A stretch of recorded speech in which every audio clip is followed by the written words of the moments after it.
So this is going to be a quick video here.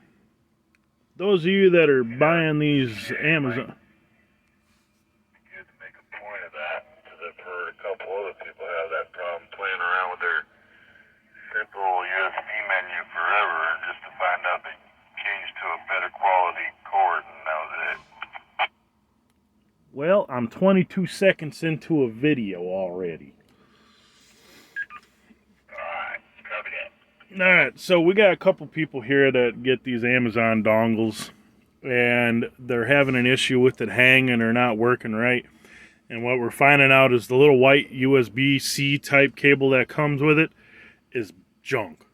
So if you plug it in and you follow the video correctly and you set up the Simple Tune menu and you set it up to the way the video is for the Simple Tune menu and it's still not working right, throw that C cable into the trash and pick up another one, and it might work for you.